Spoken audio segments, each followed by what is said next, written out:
This programme consists of a series of short video clips aimed at Year 3 to 6 pupils. Each lesson starter is a self-contained item which can be used to inspire a range of creative writing activities. There are 6 in total, all on the theme of fire.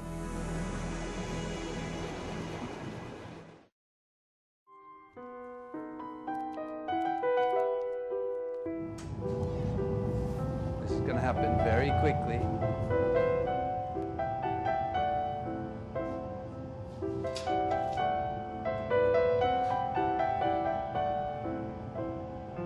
Glass is a wonderful material. I love working with it. It's very immediate. There's the fire and the flame and the magic of all of that.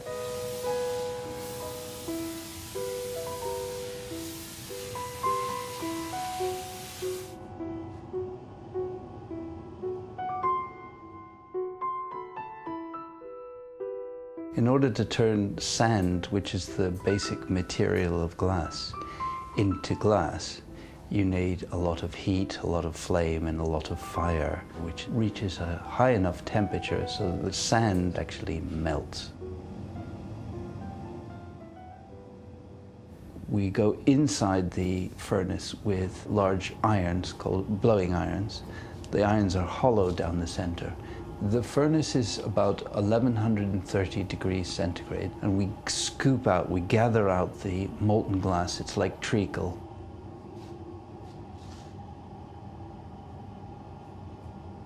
The way in which I introduce color, I take the glass which is on the end of the blowing iron and I dip it into grains of broken glass, and that coats the surface.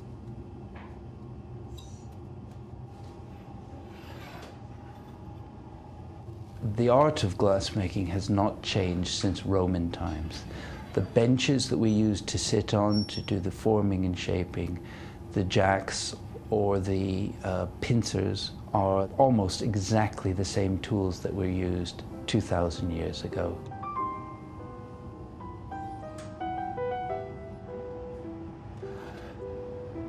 We have another chamber called a glory hole. Now the glory hole sits at about 1280 to 1300 degrees, and that's the chamber where we reheat the glass as we're working it to re-soften it. And that's why that temperature is so much higher.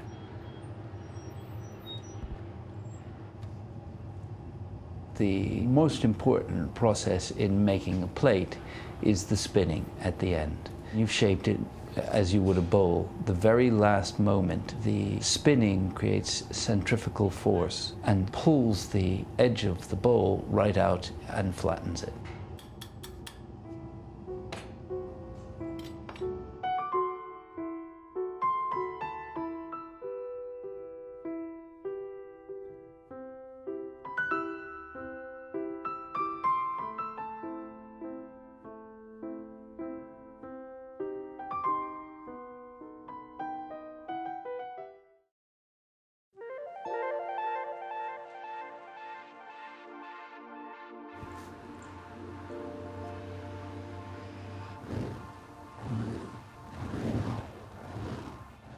The word poi is originally a Maori word, and poi literally translated just means ball. What I need to do before I start using my fire poi, which are made of a Kevlar wick, is that I need to soak them in paraffin. So I open my paraffin, which is highly flammable. At this point, I have to be very careful not to get paraffin onto me, because if I'm going to be using flaming fire poi, and I've got paraffin on me, then that's really quite dangerous. So, once I've got paraffin in my container, I just get my fire poi and I put them into the paraffin. Once I've put the poi in the paraffin, I'm going to leave them to soak on that side for a minute or two, and then I'm just going to turn them around so that they're soaked equally all the way through. And then I'm ready to go.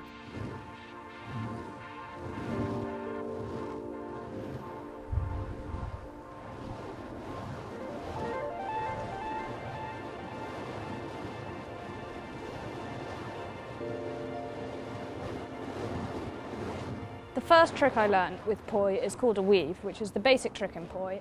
And then most of the other things I taught myself just by playing around with them or by watching people and learning off them. But really what it consists of is just getting used to where they can swing and where they won't hit you and what planes they can swing in. And once you know that, you can pretty much make it up yourself.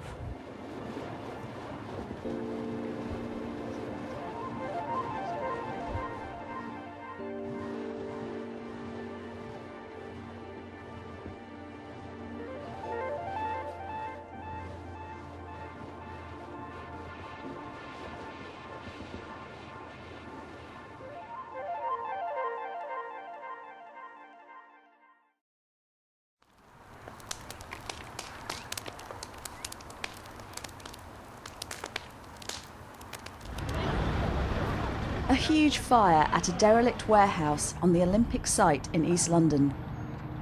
I'm standing on the roof of a block of flats around 200 yards from the fire. I'm at least 100 feet in the air, and yet the smoke is climbing hundreds and hundreds of feet above me.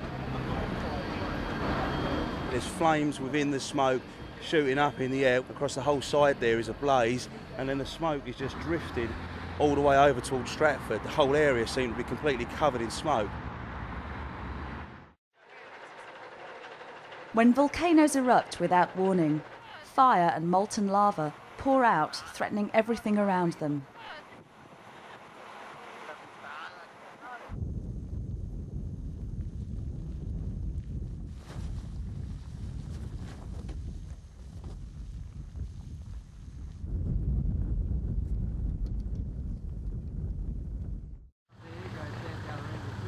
Every year, hundreds of lives are lost and homes destroyed when ferocious fires spread through the Australian bush.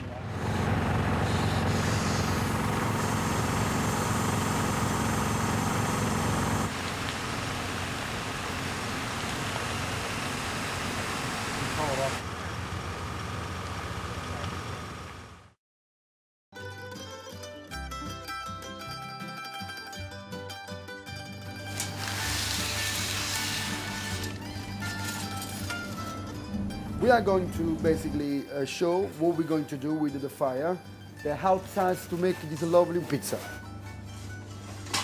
We're using the wood from London and oak. This is oak, and that is the best we can find in this country anyway. It gives a lovely taste, flavor to the pizza and the breads. The reason we're using the wood burning oven is because you can get with the bread the best taste of it, and with pizza as well. The whole oven is built with terracotta stones, so it's a very powerful stone which you can resist on the very high temperature. And everything is based on terracotta, the base and the whole dome. The dome is a very low dome. That helps to make a very good cook on the pizza.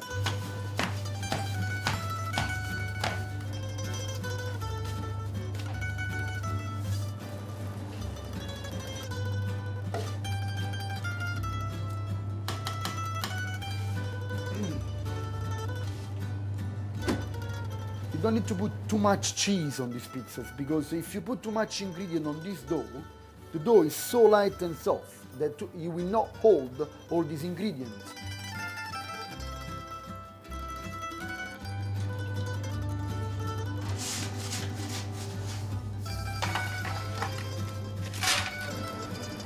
You can look how quick the pizza will be cooked.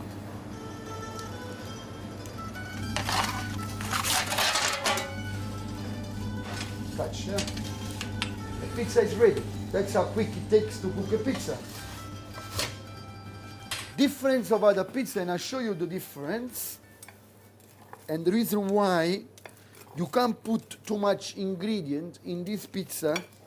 This is the lightest pizza with no ingredient on top. Look what happens if I lift the pizza like this. Everything will fall down.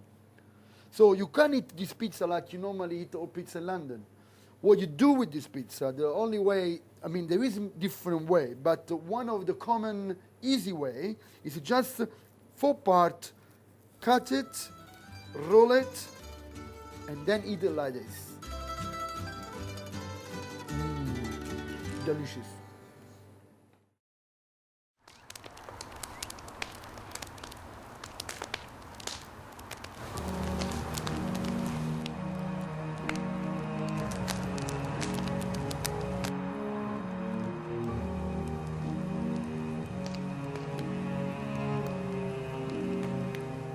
Yes!